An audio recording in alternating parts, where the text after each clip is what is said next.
मनुष्य तन किस लिए मिला। एक बार की बात है, कुछ धनवान लोग एक महापुरुष के पास जाया करते थे, परंतु वहां जाकर भी उस महापुरुष से सांसारिक वस्तुएं ही मांगा करते थे। वे संत जो भी बोल देते थे वह पूरा हो जाता था। वे लोग बहुत प्रसन्न होते, परंतु उनका मांगना समाप्त नहीं हुआ। एक दिन महात्मा जी ने विचार किया कि ये लोग सांसारिक पदार्थों को एकत्रित करने में अपना जीवन नष्ट कर रहे हैं, अब इनको समझाना चाहिए।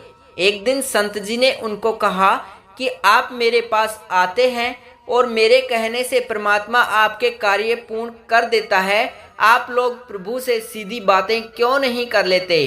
उन्होंने कहा कि महाराज, हमें कैसे पता परमात्मा से कैसे बात करनी होती है। संत ने कहा कि मैं सिखा दूंगा। सभी बहुत प्रसन्न हुए कि अब हमारा कार्य और भी आसान हो गया। संत ने कहा कि आप प्रातः जल्दी आना। वे सभी लोग दूसरे दिन प्रातः संत के पास पहुंच गए। संत ने कहा कि आंखें बंद करके बैठ जाओ, परमात्मा से प्रार्थना करनी है। जैसे मैं बोलूंगा ठीक उसी तरह मेरे पीछे पीछे बोलना है। महात्मा जी ने बोलना प्रारंभ कर दिया, हे प्रभु, आप कृपा करके हमारी समस्याओं को समाप्त कर दो। हे ईश्वर, आप तो भली भांति जानते ही हैं कि हमें कितनी चिंताएं, कभी इनकम टैक्स की चिंता तो कभी सेल टैक्स की। सभी लोग संत के पीछे पीछे बोलते जा रहे थे। संत ने आगे कहा, हे परमात्मा, आप कृपा करके हमें कभी भी मनुष्य शरीर ना देना, बल्कि हमें कुत्ते, बिल्ली, गधे इत्यादि योनियों में भेज देना। यह सुनते ही सभी ने चौंक कर आंखें खोली और कहने लगे, महाराज, यह आप क्या कर रहे हैं।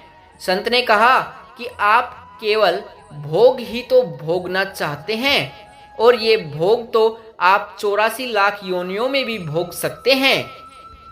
उन योनियों में आपको किसी भी प्रकार की कोई चिंता नहीं सताएगी।